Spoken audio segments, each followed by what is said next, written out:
Talk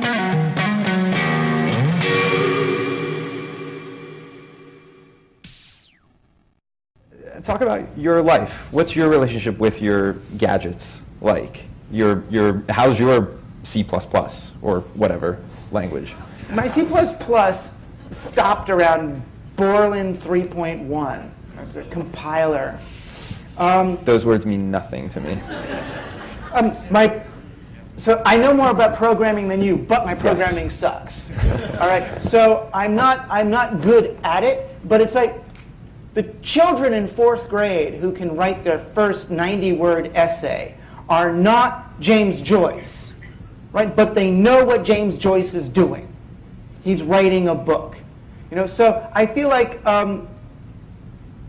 it's not a matter of being able to do it well. It's being able to understand that you could do it, and that you could do it if you wanted to. It's like we get language. We didn't learn just how to hear. We learned how to speak. We get text. We didn't learn just how to read. We learned how to write. Now we get computers, and we shouldn't learn just how to use them. We should learn how to program them. I'm not talking about the difference between like a driver and an auto mechanic. I'm not saying you have to be able to pop the hood of your car and fix it, or pop the hood of your computer and fix the power supply. I'm saying that you have to know how to use it. It's the difference between a driver and a passenger. Right? And driving Miss Daisy, sorry, she's too old, she can't drive anymore, whatever. So she has to trust Morgan Freeman to take her to the right places. If you don't even know anything about driving and there's just someone there, you're just in the curtained thing. Yeah, we'll take you to the best grocery store, don't you worry. We're taking you there right now. Oh, there's no more grocery store in this town, it turns out. You got to stay home and just get fresh direct. There's none. Oh, take me there, take me there. If you don't know how to drive, you don't know how to drive. Right? So I look at it like that. It's the capability of the machine. My personal programming, I was lucky. When computers came out, they didn't really have software. So if you wanted to use a computer, it meant playing with a computer was writing code for a computer. That's what it was. It was an anything machine. And I just thought that was cool. This week I can do whatever I want with this? Yeah. If you just learn this stuff called BASIC, you can make it do what you want. So then I understood when software started coming out, oh, look at these smart guys. They created this thing called word processing. So now you can emulate the function of a typewriter on a computer. You can emulate the function of a spreadsheet on a computer.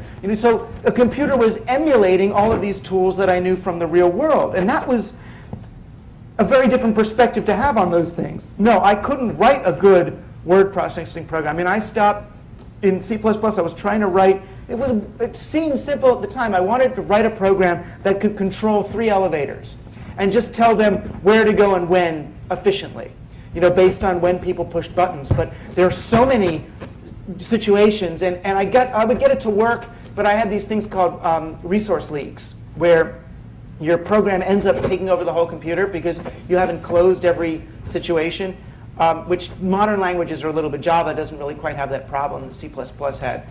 So I should learn Java. I stopped because for me, it wasn't about learning how to be a programmer. It was learning that the language was there, to understand how these languages work so I can understand better what is arbitrary and what's real. What are they letting me do and what are they not letting me do? What is organic to this environment and what's just because someone's not letting me do it? And it changes the way you look at those environments when you understand that they are constructed. But no, I'm not arguing that we all have to be great at it, although it would be good if some of us were. Just in terms of, if you care, global competitiveness, military preparedness. I spent time down in Shreveport with the head of what was then the Air Force Cyber Command. And he was arguing that he doesn't get any recruits who know how to program or even program ready. He's got tons of kids who want to fly drones and are great at that and twitch and blow things up, but no one who can program these things. Meanwhile, he says there's a good 1,000 to 5,000 programmers coming out of China for every one of ours.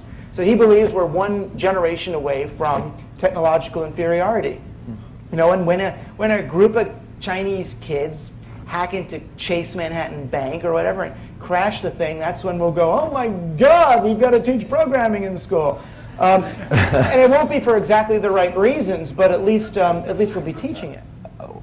So there's a clear prescription in Programmer Be Program what you think one ought to do to try to address the problems that you see. What about in Life Inc.? This is the same thing. It's the same thing. Just start really small, assuming agency over something that matters to you. Anything.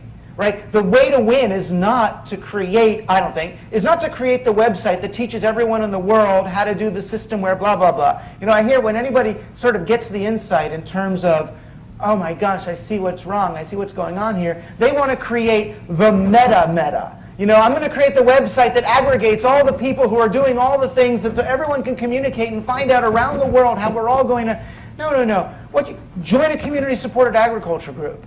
You know, it's that little. You know, I join a community-supported agriculture group in my community. So what is that doing? It is seizing the programming of my vegetables, right, from A&P, and now I'm bringing it into my own dominion. So now I know who makes my vegetables. And now I talk to them. Now I bring my daughter there, you know, once a month to help make the vegetables, because part of your share is actually contributing labor. Now my daughter knows the carrots come out of the ground instead of coming from a plastic bag with a bunny on it, right?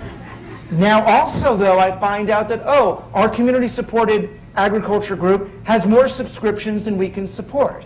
We can't grow enough Swiss chard and kale for how many people want it. So we buy another field. And then we find out that this field we've bought has been legislated, for some reason, has been legislated by the corn lobby to be used for corn or nothing.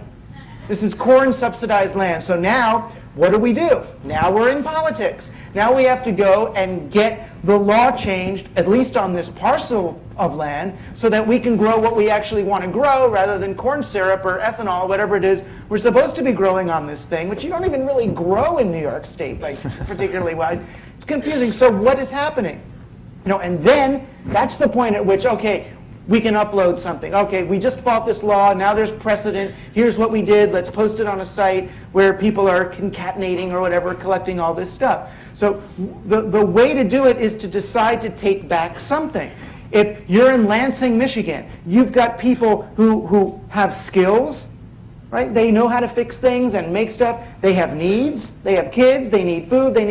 But they don't have a GM plant and they don't have a bank. Right? The way they think about it is, how do we get a bank to come here to loan money so that a corporation can open a factory so we can have jobs and work for minimum wage for some company? That's what they're thinking. Right? They're not thinking, oh, wait a minute, I do something that those 7 people need. That person does something that those people need.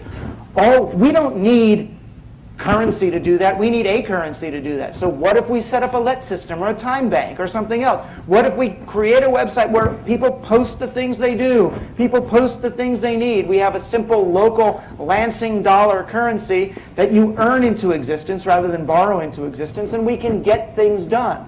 Not everything. We're not going to get our iPhones that way, but if we can get 50-60% of our human needs taken care of by actually doing things where we live for one another, it's just taking back the program. It's realizing that everything is not set in stone, and that these are the reality we're living in doesn't have to work the way it does.